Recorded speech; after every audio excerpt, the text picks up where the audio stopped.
안녕하십니까. 매일 눈으로 세상의 흐름을 읽어드리는 Y타임스 정세 분석의 주국일입니다. 러시아의 침공으로 시작된 우크라이나 전쟁에서 러시아의 피해가 속출하게 된 배경에 미국의 인공위성을 통한 정보 제공이 자리 잡고 있다는 사실이 또다시 확인됐습니다. 미국의 뉴욕타임즈는 미국 시간으로 4일 이 우크라이나에서 러시아 장군들이 다수 전사한 데는 미국의 정보가 상당한 역할을 했다라고 보도를 한 바 있습니다. 뉴욕타임즈는 이어서 지난 2월 24일 러시아가 우크라이나를 침공한 이후에 2달여 동안에 10명 이상의 장성이 전사한 것으로 주장하고 있는데, 이 10명 이상이라는 것은 우크라이나군은 12명으로 주장을 하고 있습니다. 그래서 10명 이상이라고 표기한 겁니다. 이 배경에 조 바이든 미국 행정부가 우크라이나의 러시아군 동향과 관련해 가지고 은밀하게 제공한 실시간 군사 정보가 자리하고 있다라고 전한 겁니다. 뉴욕타임즈는 그러면서 해당 정보에는 러시아의 우크라이나 동부 돈바스 작전 계획도 포함되어 있다 그러면서 미국은 이 우크라이나가 스스로를 방어할 수 있도록 정보와 첩보를 제공하고 있다고 밝혔습니다. 뉴욕타임스는 또 이 우크라이나군에 대한 미국의 정보 지원은 전장에 결정적인 영향을 미쳤으며 우크라이나군이 식별한 목표물을 확인하고 새로운 목표물을 지시했다 그랬습니다. 그러면서 이 러시아는 장성들이 위험에 노출되지 않도록 사령부의 위치를 수시로 바꿨지만 미국은 러시아군 야전 사령부의 위치를 수시로 파악해서 우크라이나에 제공했다라고 전했습니다.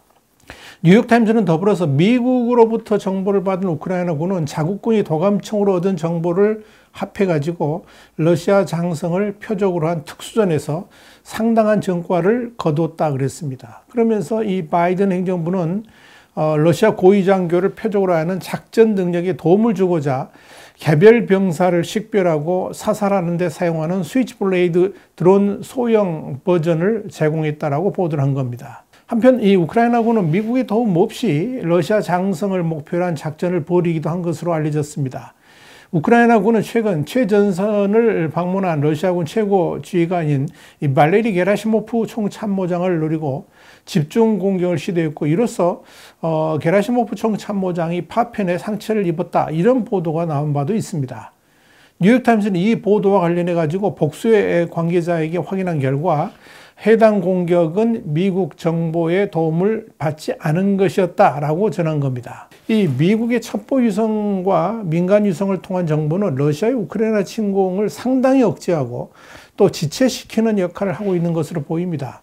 러시아군 장성들이 10여 명 넘게 사살당하는데 이어서 이 러시아의 자존심이라고 할 수 있는 흑해 함대의 기함이었죠. 모스크바함을 격침하는데도 이 관련된 정보를 미국이 제공했다, 이 사실이 확인된 겁니다. 미국의 워싱턴 포스트는 미국 시간으로 5일 복수의 미 정부 당국자들을 인용해서 우크라이나가 지난 4월 14일 러시아 흑해 함대의 기함이었던 모스크바함을 격침하는 데 필요한 정보를 미국이 제공했다라고 보도를 했습니다.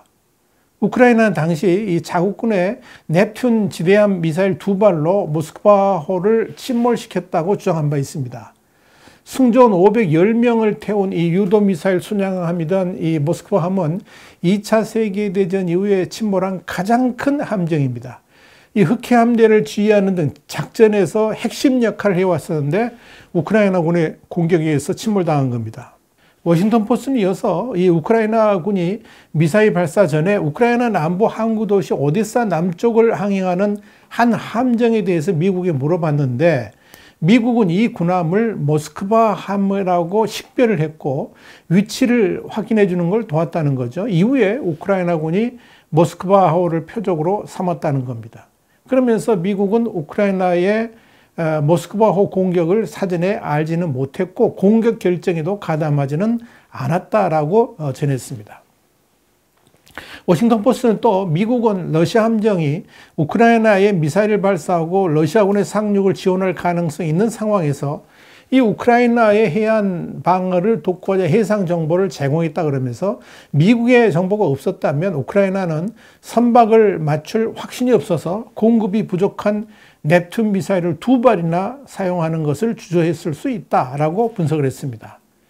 워싱턴 포스트는 이어서 그간 러시아에 비해서 전력이 열세로 관측되던 우크라이나군은 미국의 도움으로 러시아 부대 장비, 지휘통제센터의 위치를 파악한 까닭에 러시아군에 치명적 타격을 입힐 수 있었다라고 보도를 한 겁니다. 여러분, 사실 이 러시아의 우크라이나 침공이 있어서 개전 일주일 이내에 전쟁을 끝낼 계획을 가지고 있었죠. 푸틴이. 그런 푸틴의 계획이 좌절된 데는 미국이 결정적 역할을 했다고 봐야 될 겁니다. 우선 미국은 푸틴의 러시아군에 대한 일거수일투족을 첩보위성 등을 통해서 완벽하게 파악하고 있었습니다. 그래서 러시아군이 언제 우크라이나를 침공할지, 러시아군이 어떤 배치를 하고 있는지 등에 대해서 모든 정보를 파악하고 아예 공개를 다 해버렸습니다. 푸틴은 지난 2월 24일에 전쟁 개시 전 러시아군을 우크라이나 국경에 10만 명 이상 결집시켰었는데 그때도 그저 군사훈련이라고 그러면서 거짓말을 했었죠. 연막을 피웠었죠. 전쟁과는 연관이 없다라고 주장을 했던 겁니다. 또 우크라이나군을 침공하기 위한 준비를 러시아가 하는 것이라고 미국이 공개를 하니까 이에 맞대응하기 위해서 러시아군이 훈련을 마치고 철수를 한다, 이런 거짓 정보까지 흘렸습니다만은 미국은 인공위성을 통한 정보를 바탕으로 해가지고 그런 러시아의 주장이 모두 거짓이다, 가짜뉴스다, 이걸 확인해 준 바 있습니다. 그리고 러시아가 언제 어떤 방식으로 우크라이나를 침공할 것인지에 대해서도 낱낱이 공개를 해버렸습니다. 이건 러시아군의 기습 공격을 완전히 방해하는 역할을 한 겁니다. 당연히 이 우크라이나군은 여기에 완벽하게 대비할 시간을 갖출 수 있게 된 거죠.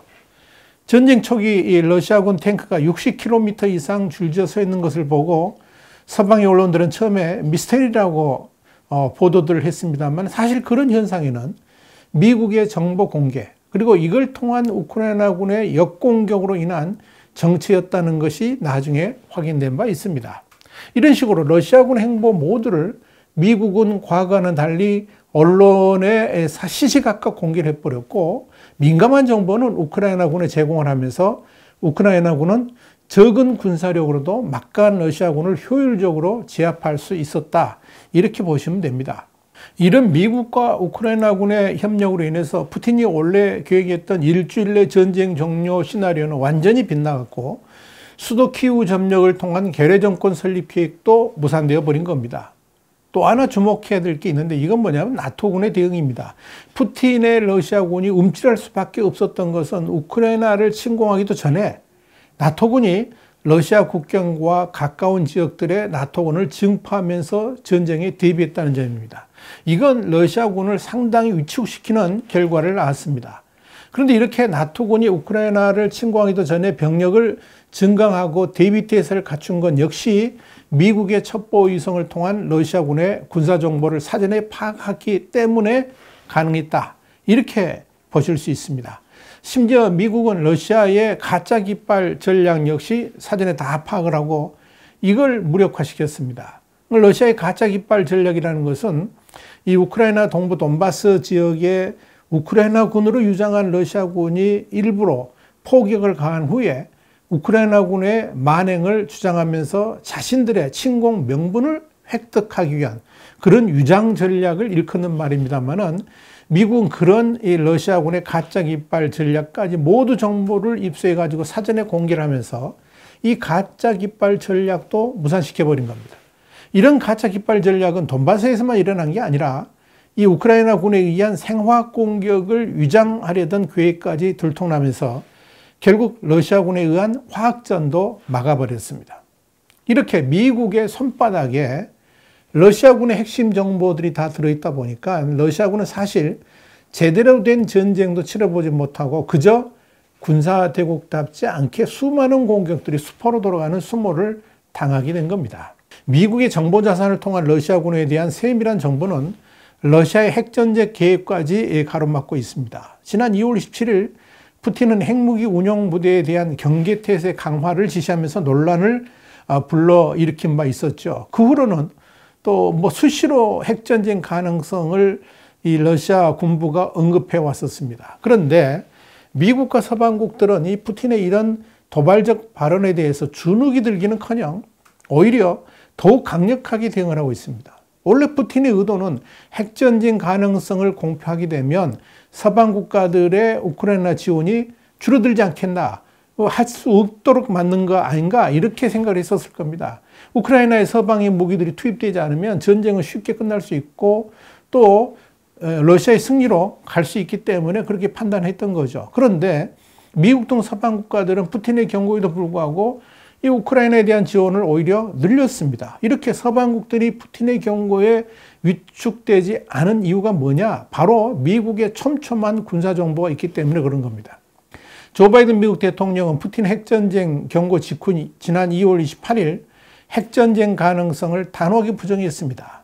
파이브 아이스 국가 중 하나인 영국의 맨 월러스 국방장관 역시 같은 날 러시아의 핵 태세를 살펴봤다 그랬죠. 살펴봤는데 중요한 변화는 없다 그랬습니다. 월러스 장관은 12살 아들에게 핵전쟁은 없을 것이라고 안심시켰다 이렇게 말을 했습니다. 그러니까 미국을 비롯한 서방국들이 핵전쟁에 대해서 이렇게 단호하게 발언하는 이유가 뭐냐면 한마디로 러시아의 핵무기 움직임을 미국이 샅샅이 파헤치고 또 구체적인 정보를 갖고 있기 때문에 가능한 겁니다. 미국은 이 첩보위성을 통해서 러시아 핵무기의 움직임을 예의주시하고 있습니다. 그래서 사전에 미국에 통보되지 않은 핵무기의 움직임이 포착되면 즉각 사전 공격도 할 수 있다라고 역으로 엄포를 놓고 있는 겁니다. 자, 이런 관점에서 푸틴은 만약 핵무기를 진짜 사용할 계획을 가지고 단추를 만작거릴 때는 다시 한번 생각을 하지 않을 수 없게 만들어버린 겁니다. 미국의 선제 공격을 포함한 전면전도 고려를 해야 되기 때문에 그런 겁니다. 그러나 러시아 형편은 미국과의 전면전은 상상할 수도 없습니다. 이미 러시아가 보유한 국방력의 상당 부분이 손실되었고 핵무기를 제외한 미사일과 첨단 무기 공격력 역시 거의 대부분 소진된 상태입니다. 자, 이런 상황에서 미국 및 서방 국가하고 전면전을 펼친다는 것은 자살 행위나 다름없는 거죠. 그래서 미국을 비롯한 서방 국가들은 푸틴의 핵 공격 엄포에 주눅들지 않고 오히려 당당하게 나아가고 있는 겁니다. 결국 이번 우크라이나 전쟁은 전장의 현장이 우크라이나이고 그 전장에 우크라이나군과 러시아군이 충돌하고 있지만 사실 그 전장의 하늘을 미국이 지키고 있는 것이고요. 러시아군에 대한 세밀한 정보를 미국이 우크라이나에 제공함으로써 사실 컴퓨터 게임과 같은 맞춤형 전투를 우크라이나군이 벌이고 있다. 이렇게 보시면 됩니다. 그러니까 러시아군이 여러 번 좌절할 수밖에 없고 오히려 우크라이나군에게 수모까지 당하고 있다. 이렇게 보시면 되겠습니다. 와이타임 정세 분석이었습니다. 다음 시간에 다시 뵙겠습니다. 감사합니다.